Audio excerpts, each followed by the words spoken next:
Okay, fine. The idea, as I was mentioning, is that I would like to present MetaShare, what I call like projected or predicted MetaShare. And the idea is that at this moment of the year, before Paupergeddons, before big tournaments, like now I'm generalizing a bit, but many people, many content creators present their ideas, their take on what are the best decks, what are the most played decks, and what are the suggestions to be played. I would like to address this topic for the first time here on the channel, but from another point of view. I wouldn't like to express my opinions on the decks because I think it's pretty clear what are the top decks and what are the bad decks and what are the most played and what are the least played. But I would like to give it a take from a perspective which is like data driven, mathematically driven, as we say or as we commonly use in like this kind of buzzwords. The idea is that I've taken the data of the previous Paupergeddon March 2026, and this was my starting point.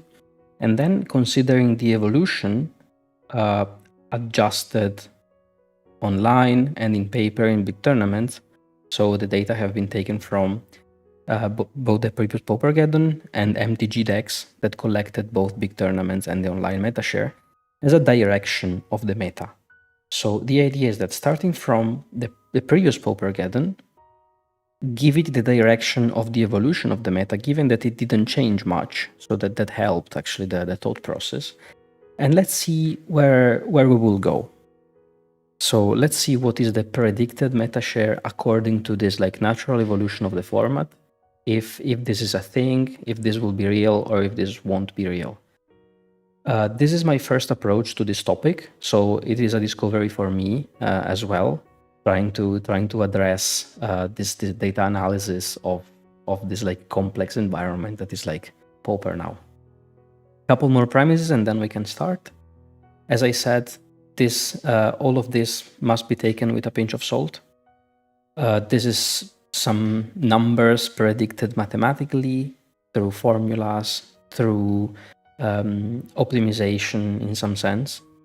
So given that a deck A performed well at previous Paupergeddon, and given that it was played much more, then the deck is like assumed to rise or assumed to be like more present later on. That's more or less the idea. There are some complicated formulas used just to give this direction, but we will see if this will actually match reality. This live will be divided into two parts. I don't think it will be a long video or a long live. The first part will be about the predicted meta share. So what are the potential percentages of decks and what are the potential decks to be seen there. This is not hard and it shouldn't surprise people. And the second part will be the tier list. And again, this tier list will not be constructed by my opinion as a player, but as how good are the decks selected to be the tier S or tier A into the predicted meta share. So how good would this deck be into a potential meta share if it matches the predicted one? We can start. We will be a bit faster at the beginning because like there is nothing to talk about. There's like 0.05% predicted of Borsint. The deck is like pretty much dead. Nobody plays it. There is a bit of Mardu around, and this shouldn't be a surprise. We can skim a bit through these decks like Whale Combo, Golgari Ponza, Cauldron Food. Those decks exist in my database only because it existed either on MTG decks or on the previous Paupergeddon. There are clearly some outliers of this sort. So again, this is like the tail of the distribution. We go like to 0.1% to 0.2%. At this moment of the distribution, we can start see Boros Metalcraft, Rakdos Metalcraft, Mono Red Kiln Fiend, some decks that you rarely encounter at day one of Paupergeddon, but sometimes they are there. And there are some labels. Labels are self-explanatory. There are like some decks which are declining, meaning that it has been seen much less than it was before. New entrants are typically decks that were like not taken into account before. Slivers is stable, looks like it's stable.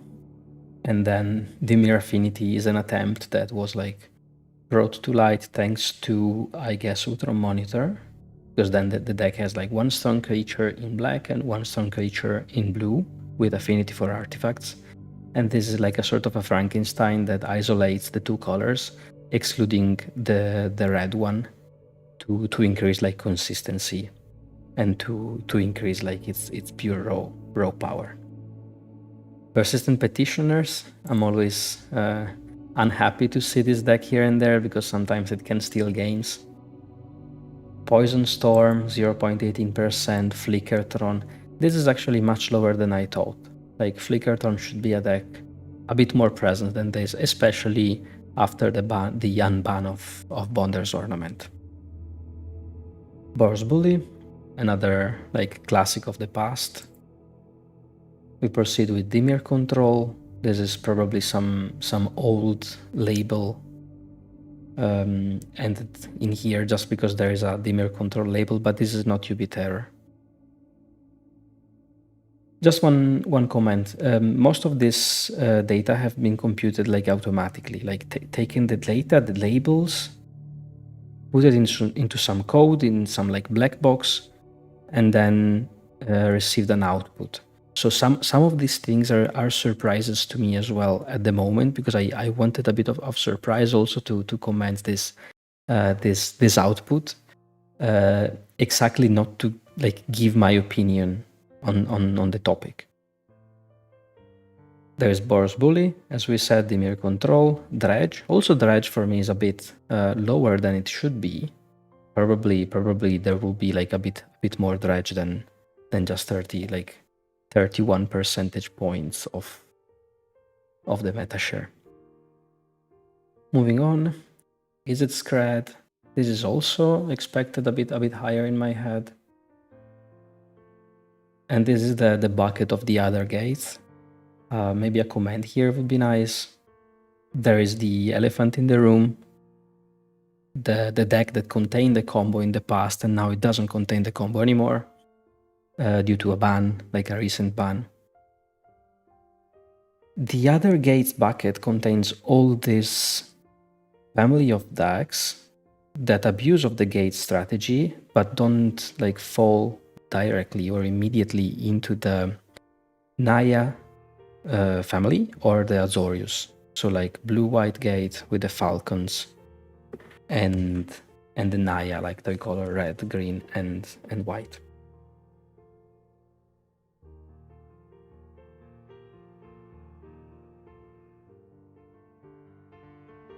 Okay, moving on from here, walls.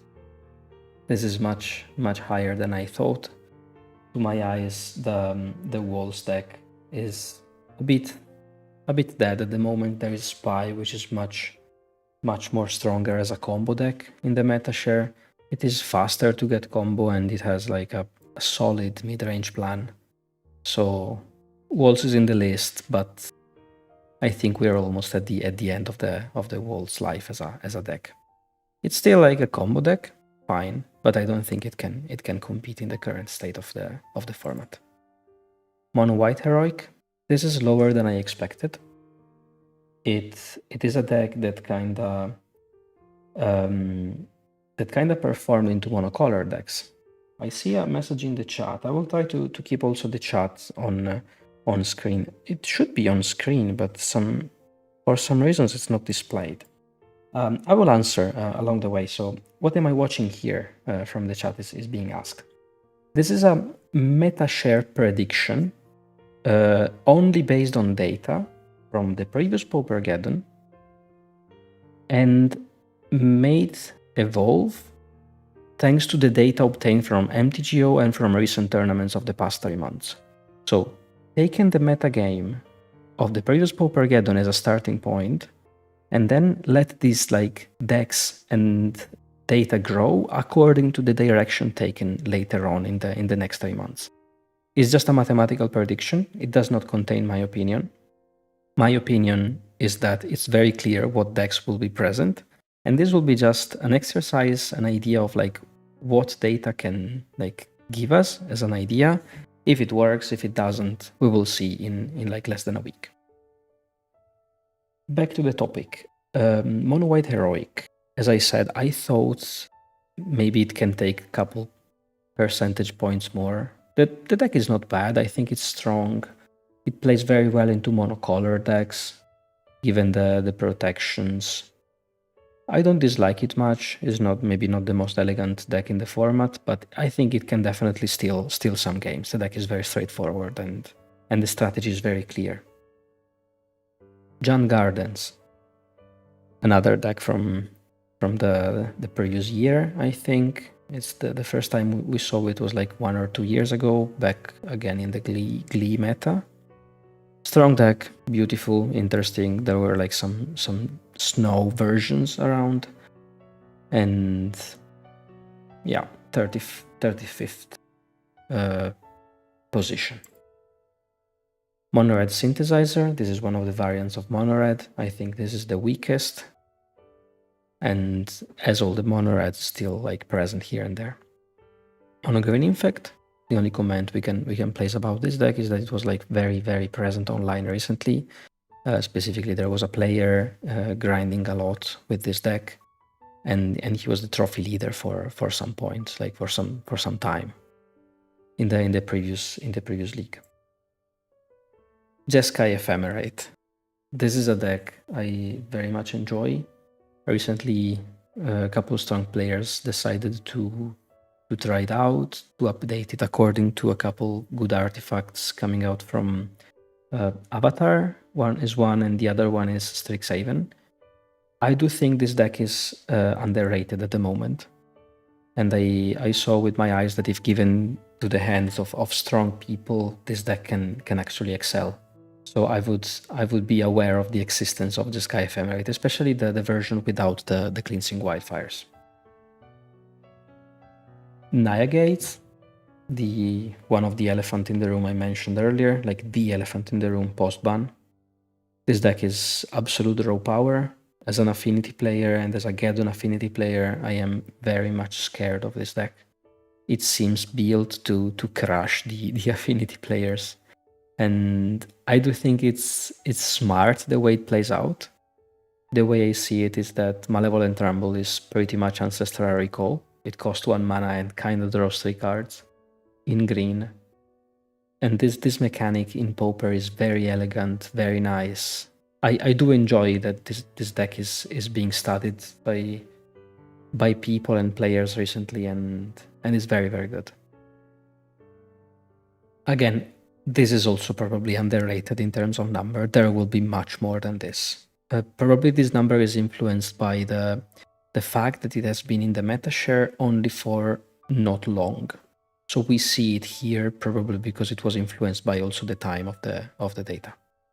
Cycling Storm, I dislike the deck. It's very single player magic, but it will be present. It is always here and there. It has lost some points, like some quality points due to a recent ban of Deadly Dispute was last year, but now there is Page and the deck is still like viable. Selesnya Gates, another gate deck, more straightforward, more towards I play the Guardian, I equip it with the Aura, the Armadillo Cloak, I think is the name, Lifelink and Trample, and then like probably pump it with gates and go to town. Boarstripe, this was probably a newborn baby after Strixhaven. There was like a new card buffing it or trying to make it work, together with the Eidolon synergy and mechanics. Cool idea. It has revived the Tireless Tribe combo, which is like an old staple of the format. I'm happy to see it around. Probably there will be someone playing it, given that it's probably one of the strongest combo decks, let's call it like that, in the format at the moment. As per affinity, it is a deck which is declining. I do think that the Grixis version is much more versatile, much more flexible, and also a bit stronger in terms of raw power thanks to Galvanic Blast and the access to Cradler Shaman. I do not dislike it though. I think it's very beautiful to have another version of Affinity here and there if we kind of disregard the Dimir. And I don't think it will be played very much at the Paupergeddon. Mono Red Barn. This is probably the pinker version, called like this. A player I know made a very good result in one of the recent IPTs in Central Europe. The deck is always played here and there, and now with the bow, probably people will be experimenting with the new bow to deal extra damage. Ores of Blade, Mono Black Sacrifice, Gruul Storm. Okay, we just entered the range of different first digit. So integer digit is 1. And those decks are always like here and there. Especially, I played against Ores of Blade recently in a league. Mono Black Sacrifice, I think it's a bit underrated. The deck is strong. I don't think it's a Paupergeddon winner or top 8er. But there are some players recently placing good results in MTGO challenges and leagues, so it definitely has some power. Gruul Storm is another newborn baby. It is like a deck recently discovered in the past 4 to 6 months. There are good players grinding with it. I do believe that the deck is strong, but I also do believe it's one of the hardest decks to pilot, to decide when to commit, when to enter to access the combo, and yeah, sometimes it's single player magic, but I do enjoy that in the meta share there is some stormy oriented match or deck in some sense. It will be present at Paupergeddon, that's for sure. People like good players of Gruul Storm should play Gruul Storm. It's very, very good, very strong. Gruul Ponza is probably overrated. I don't think the Ponza mechanic is good nowadays. Probably this is overrated, yeah. Given that most of the good decks are monocolor, or like destroying lands into mono red or into mono green is not exactly the best strategy. I played this deck a bit in the past, obtaining some nice results, but it's not the moment. I don't think it's actually going very well. Altatron, another good combo. The combo is a bit clunkier. It requires 4 cards. I'm very not sure about this percentage. I know the deck so little at the moment that it's a bit hard to express an opinion on this deck, generally speaking. Turbofog is the recent nightmare. I don't think it's a healthy deck to bring at Paupergeddon in the like literal sense of the word.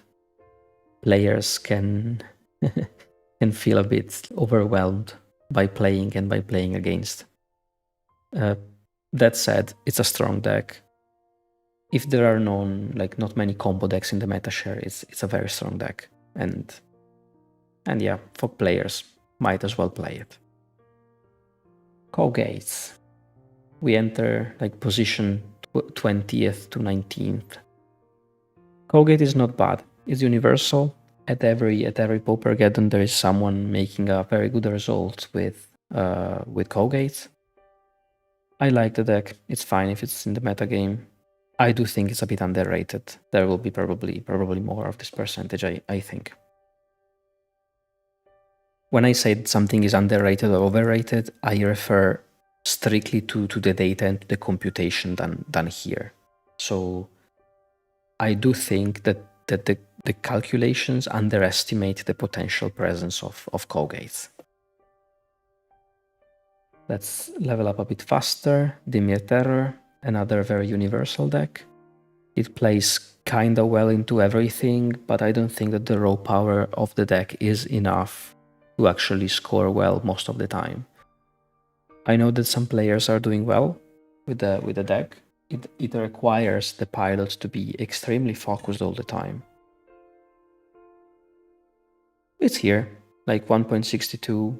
Clearly there is the alter ego, which is Mono Blue Terror, much higher. We will see it later. but it will be present. People play it.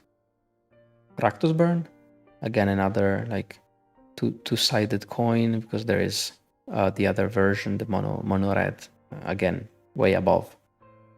This is a stable choice. There will be always someone playing it, and it's not a bad deck to have in the format. It's slower, it's enjoyable to play against, and sometimes the game you lose is because you don't take into account some specific interactions. And yeah, 2% it might be accurate. Actually, it's stable according to what it was at the Paupergeddon before. Okay, Monster Throne.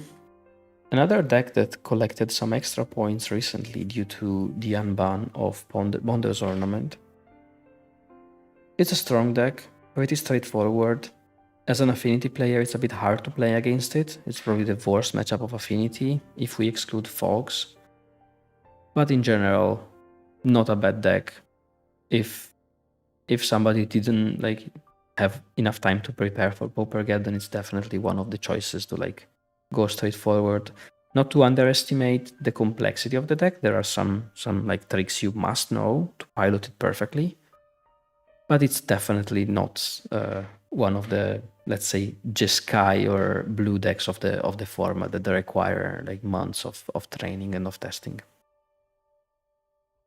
White Weenie, another classic deck. I played it recently in the top 8 of my local league. It's a classic. Raw power of the deck is somehow bad. Somehow, for unknown reasons, the deck works. It plays small creatures, it goes wide, it can go vertical and horizontal, thanks to Spider-Man and Leonardo nowadays. I think the deck collected a couple good cards recently. I don't think it's the deck that can make a solid day 2 in Paupergeddon and in big tournaments. It's clunky. The cards are bad if you take them single quality. But yeah, it is definitely one of the top 15 by popularity at the moment. This is probably a bucket, a placeholder for a bucket of decks.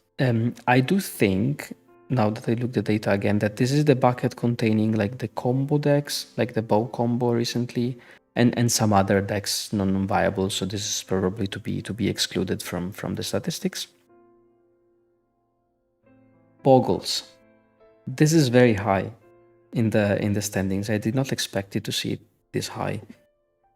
There is this open question: is it Boggles better than Mono White Heroic? I generally cannot answer, because both of them have strengths and weaknesses. But definitely, I did not expect to see this deck this high in the standings. Mono Blue Fairies, same reasoning. I don't think that this deck will be displayed, given that it doesn't really play well into green and into white. And Elves will be a very played deck, I think. It doesn't really play well into Madness.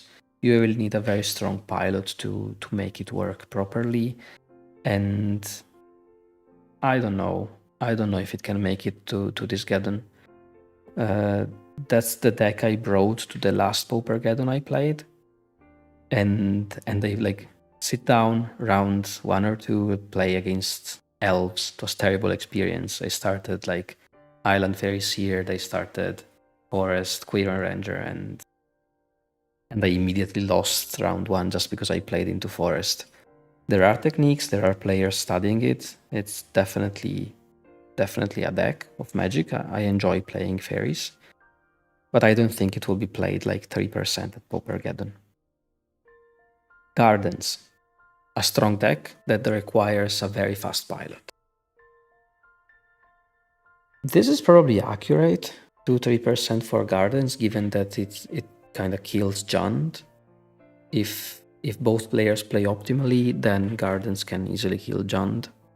I think 3% is probably okay for the percentage, if we expect a lot of Jund players. It's not a bad deck, but again, it requires a fast pilot. Because online, it's a completely different game. You want to time out the opponent. But in Pauper Magic, like in Pauper Magic, you want to finish a game because the timer is shared. So it's a bit of a different topic. If you grind online, it's a bit harder to collect information and then bring them to tabletop. I like the deck, genuinely. Probably it's one of the next decks I will try out or give some games. We will see. Dimir Fairies. This is necessarily influenced by one of the top players of MTGO. And I don't think this deck will be this high at Paupergeddon. This deck plays very well on MTGO, and recently there are a lot of big tournaments where this deck plays out very well. And this data has been influenced a bit by this exact phenomenon, in my opinion. Familiars. Familiars can be definitely in the top 10. We just entered the top 10. Familiars, what to say about familiars? Player must be very, very trained, very used to familiar mechanics. I don't think it's a deck easy to pilot. So if brought at Paupergeddon, it can be like two different outcomes. Outcome number one, the pilot is not expert and it loses immediately, not even making day 2. Or that the pilot is very expert and it makes day 2 consistently. I think that the learning curve of this deck is very high, very steep. And yeah, it will definitely see play at Paupergeddon. Girl Monsters, another classic of the recent Pauper days. I don't think this is plausible. This is probably too high. 3.72%, like almost 4%. This is influenced by some phenomenon online or some overplay of the deck right after the previous Paupergeddon. Probably this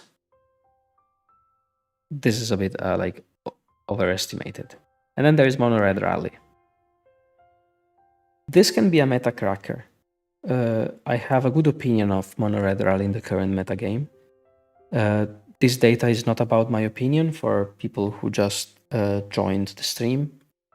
Those numbers come from projections, like mathematical projection of the meta share according to previous Paupergeddon and the natural evolution that the format had both online and in tabletop tournaments. Mono Red Rally plays well into Mono Blue Terror, much better than Mono Red Madness does. And it plays well into Madness. So I don't see it as a bad deck for Paupergeddon. Clearly, it's a deck that plays with the top 15 cards of the deck. So it needs a bit more of luck, let's say, if we can talk about like luck like this. But definitely it's a strong deck.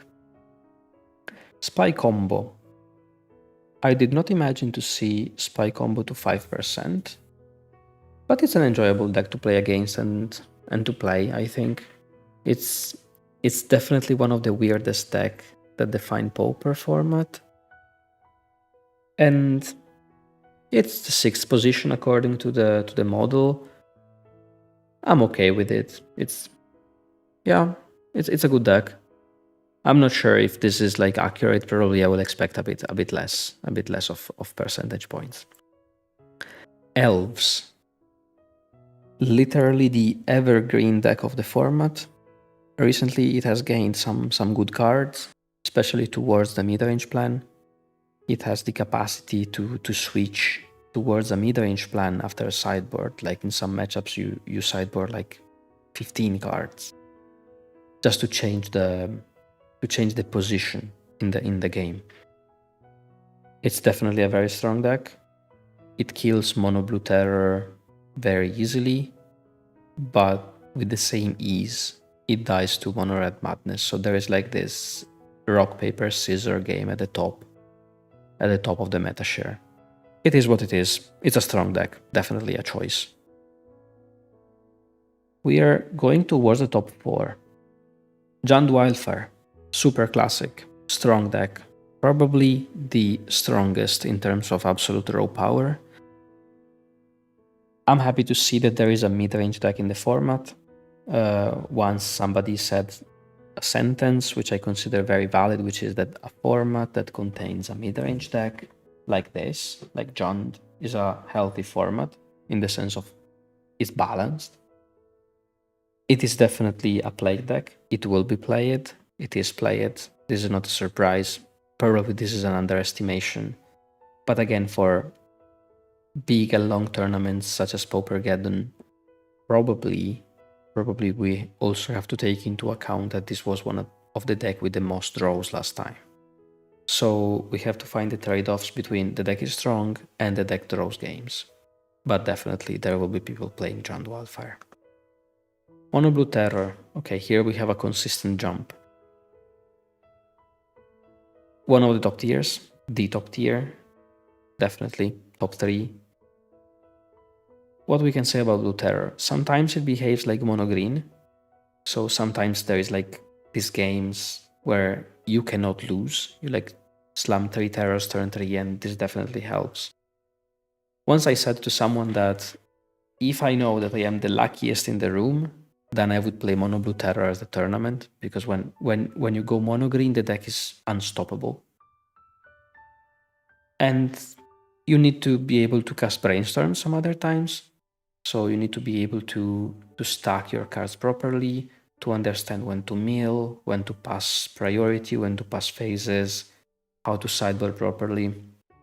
I've always had this opinion about this deck that sometimes it's super easy to pilot, it's super straightforward, but other times you really need like 120% of your brain to make the correct call.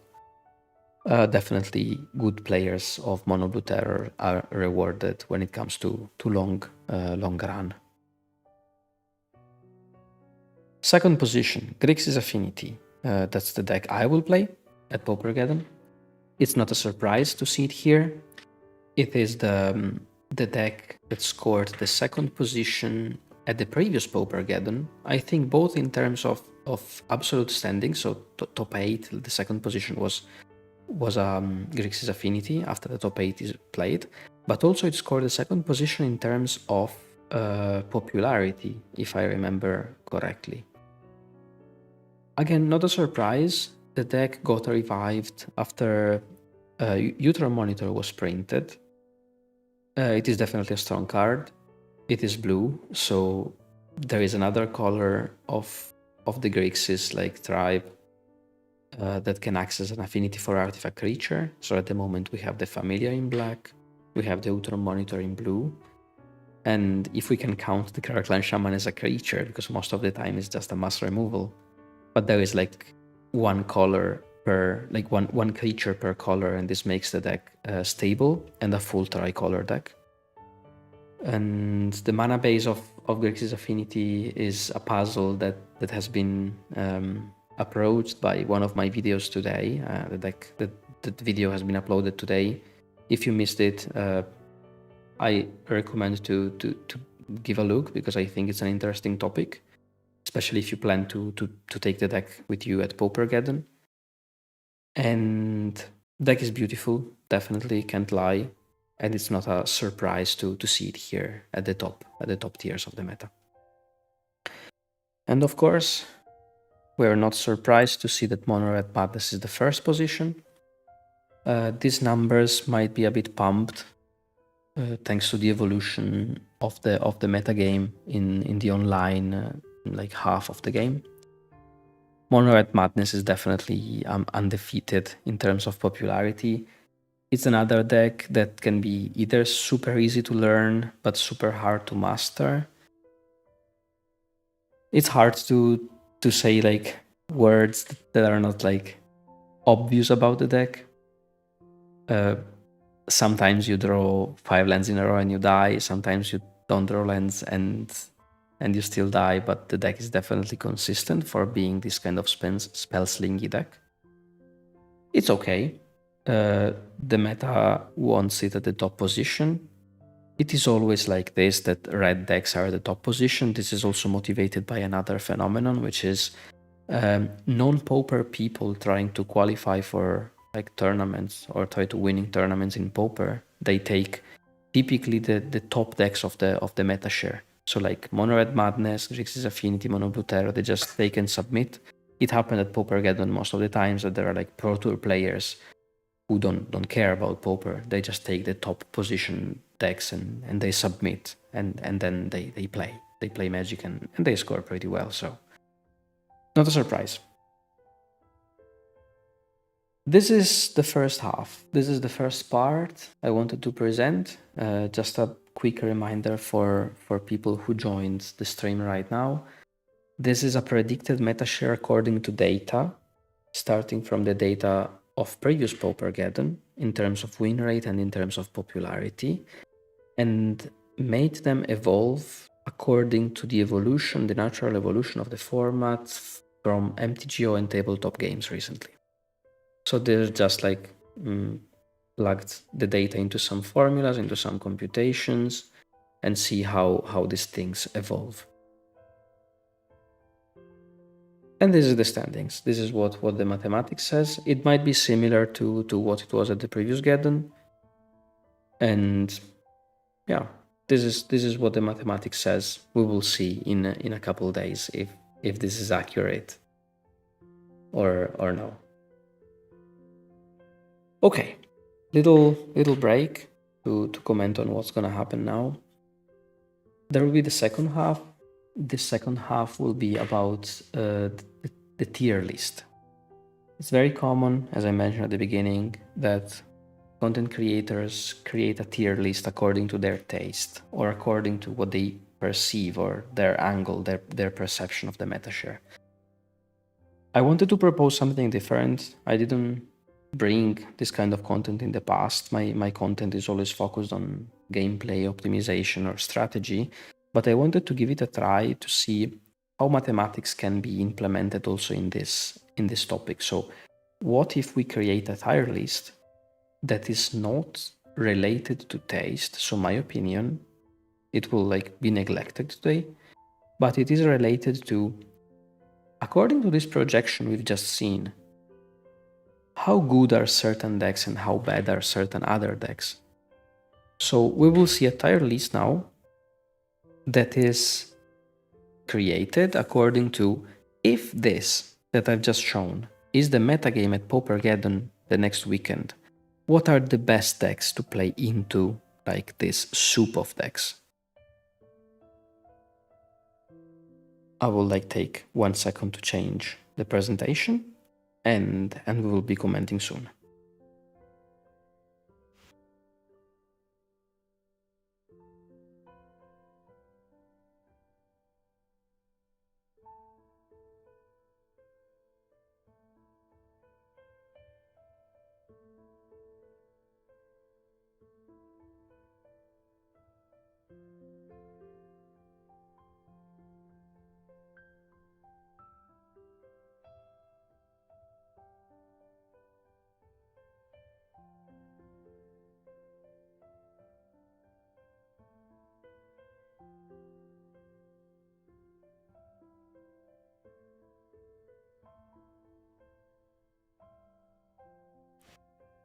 Okay, back to tier list.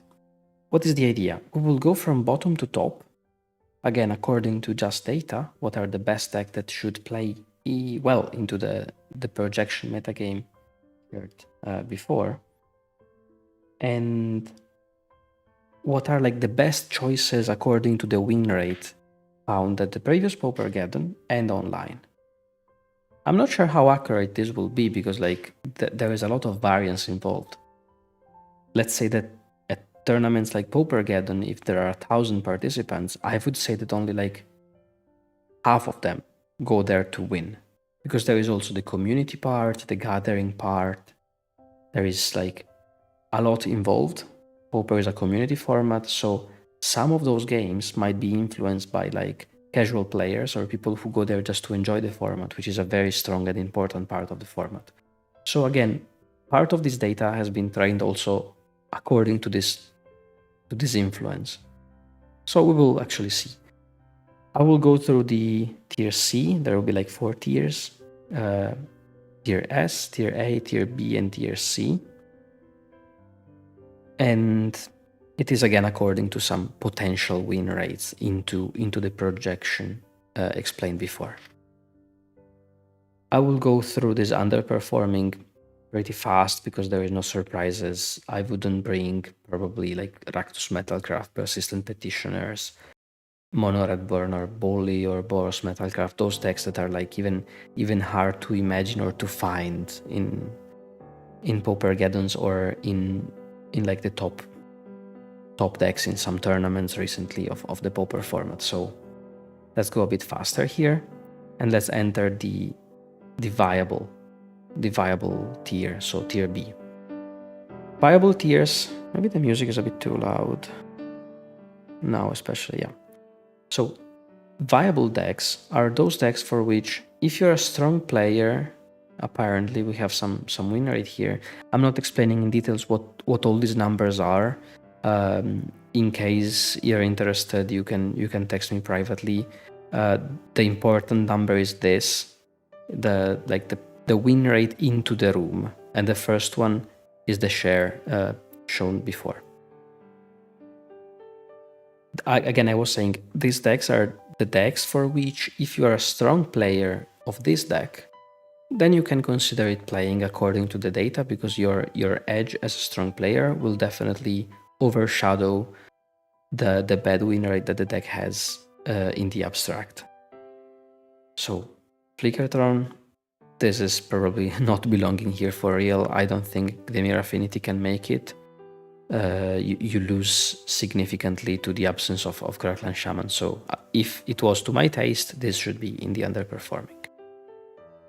Monogoin Infect, trained probably according to the data from MTGO.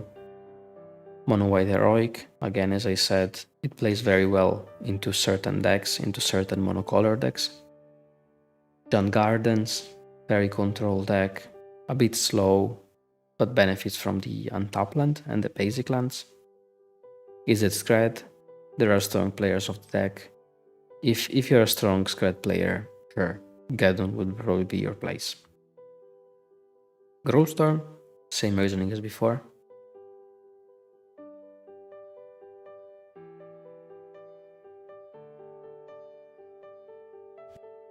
Boggles, it's a bit hard for me to imagine somebody being like a strong Boggles player. I do perceive that the deck is pretty straightforward, you just need to know a couple tricks. But yeah, viable option according to the numbers, I wouldn't put it here. Grulponza, commented already. Dimir Terror, I thought this was a bit higher, so the math puts it into the viable tier. I would put it definitely a bit higher in the statistics, especially if a person knows the deck very well. Mono Black Sacrifice, another like newborn of the format, as we said earlier, and I don't think it can make like Paupergeddon Day 2 consistently. Boros Tribe, Selesnya Gates, Mono Red Synthesizer, Naya Gates. I would put Naya Gates much higher. I do think the deck is strong. I do think it's a very good choice in the current position of the meta, and people will play it. Like, my claim is that people will be playing Naya Gates at the next Geddon, like the coming Geddon. Same holds for Cowgate. It's a bit declining, but probably thanks to the presence of Naya Gate. Hours of Blade, okay. I wouldn't put it here. Ultratron, hard to comment a bit. It's a metagame where graveyard hate strategies are very frequent, very common. I would be a bit afraid to take it at Geddon. And now we go at strong picks. Just one more time to mention a small comment. Don't feel bad if your pet deck is not in these categories, if the deck you will bring is not in these categories. This is like not according to the opinion of a human being, but this is only the projection of the data. So I do agree with this opinion that Jeskai Ephemerate is definitely a strong pick. And probably this is what strong Jeskai players realize, that in the current metagame is a good idea, like in terms of playing well into what. So yeah, this is very much positioned properly. Familiars, same thing. Some decks are slow enough to play against that you can like bring familiars and Jeskai Ephemerates, and their control shell is enough to take the game home. Turbo Fog is in the strong picks. Well, yeah, it's kind of sensical because there are many decks that do not like combo out, right? Especially given the latest ban list. Turbo Fog is still strong, unfortunately. I say unfortunately for many reasons, but yeah, it's definitely a choice if you play fast. Raktos Burn, no surprise. Classic, more straightforward, less brain intensive than the other two, but definitely I don't want to underestimate it. Mono Blue Fairies, I already commented on this on the personal side. Apparently, according to the numbers, is a strong pick and it's rising somehow. I wouldn't be happy to play fairies, as I said earlier, into a meta where forest is played and mountain is played. So not really a thing. It plays well into rally though, so it can like, maybe it's here for this like double layer reasoning that people like want to beat madness, so play rally, and then people who want to play well into people beating madness bring fairies to beat rally. But I don't think it will be like this deep. Gruul monsters, I don't expect it here. It's a meta of Graveclan Shaman and Toxin, and this deck dies badly to Graveclan Shaman and Toxin without having like a secondary plan. I disagree a bit in putting it in the strong picks. Probably it should be in the viable.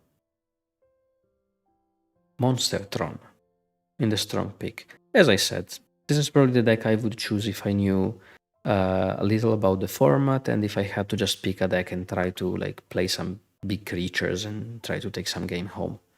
So I saw recently that some good players are actually trying this out and studying Monster Tron. I don't want to give the wrong opinion of the deck. Like, I don't think it's straightforward. What I wanted to say is that it's more straightforward than other decks. Let's say than Sky Ephemerate or Azorius Familiars, for instance. There are some tricks and you kill affinity. I was thinking at the beginning that Monster Tron played well into Jund. Then I played a couple matchups, and unfortunately the wildfire, like cleansing wildfire as a card is very strong into Tron lands. I thought that after the ban of Bonder's Ornament, it could play a bit better into Jund, but I wouldn't like to play a matchup Monster Tron into Jund, let's say 100 times. I don't think I would win like more than half. Like, it's a metaphor to say a bit like way less, probably. The matchup is bad. White Weenie as a strong pick. Somebody might disagree, but I still think that White Weenie plays well into Jund and plays very well into Affinity thanks to sideboard options. It plays decent into other decks, but I think that the card quality of the deck is not enough to consistently make Paupergeddon day 2. Let's say if we play 100 Paupergeddons in a row, how many White Weenie do make day 2? I don't think it will be the majority, actually.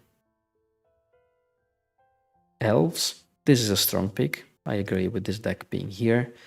It has some auto lose decks in the field, but yeah, that's one of the properties of the metagame being open, that you have some very bad matchups here and there. It's okay. It's a strong deck. If you dodge mono reds, you're fine. Jund Wildfire is here.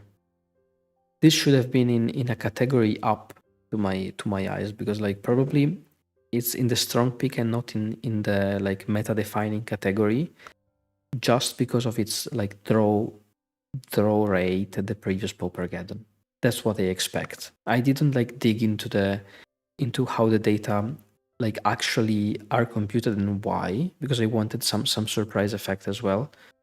I worked on the code and I received some help to work on the code, so I didn't like have the exact intuition of what's behind it, and that's, I would say, part of the beauty of this analysis, because like I just want to see how a human being responds to data, and I think that that's the difference between like other people tier lists, which are more good player talks about cards. Giant Wildfire, it's a bit lower than I expected, definitely. Meta defining.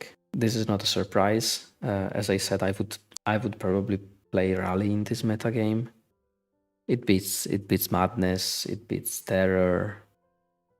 It plays into Terror much better than Madness. That's what I want to say. Gardens. Probably Gardens is too high. I would swap Gardens and Giant Wildfire if I had to like remake this tier list again. It's a bit declining. This means that people play Gardens like a bit less than they used to be. But it's definitely one of the decks you see the most. It performed well in the Pestilence variant in the previous Geddon. Probably those two decks have been joined in the same bucket, in the same category. Mono Blue Terror. Classic. No need to comment. Another strong choice. The same as Elves. You have some auto loses matchups, but it's a very strong deck. Very rewarding if you play good Magic, if you play good Brainstorms. And sometimes you can even like not think and play 3 Serpents turn 3 and you cannot lose. Dimir Fairies. Again, influenced by the online results recently, I do think this should be one category down, but it's definitely a deck that has had some results recently. Spy Combo. I'm not sure, actually. I would be in doubt whether to put it here or there, so luckily I'm not the one supposed to make this like tier list. It's hard, the deck is strong. It can kill you out of random sometimes, like very unexpectedly. If you don't know how to play against, it's a very strong deck. If you know how to play against, it loses some raw power. But it's definitely a policeman in the format that can forbid you to play certain cards or force you to play some other cards. Definitely not the strongest combo deck Pauper has seen recently, thanks to the Elf and the Bow. But now probably it's the strongest combo, like pure combo deck in the format. Mono Red Madness. Okay. Classic. Grixis Affinity. And this is the reason why I will be on Grixis Affinity probably. By probably, I want to say that I was looking into some data before recording this, and the matchup spread is positive. There are some bad matchups, there are some good matchups, but most of them are like towards 50-50. So I hope that with a mediocre plus gameplay, you can actually take the 50 games home. I like that being here. Mono Red Madness here is not a surprise. Yeah. And that's the old meta share. I will show the actual total here to have a quick look at the presentation. I'm also looking at it, like I agree with most of the picks. I would probably swap a couple places here and there. And what this table is telling actually is that there are some decks, especially those in the yellow category, like the meta defining category, that play very well should the projection of the meta be the one I showed before. So that's the idea. If the meta game is like this, then the best picks are those decks. Okay, we dig through this presentation together. I hope it was enjoyable. I think it's always interesting to see expectations, both from a player who might present what are their expectations according to their opinions and according to numbers.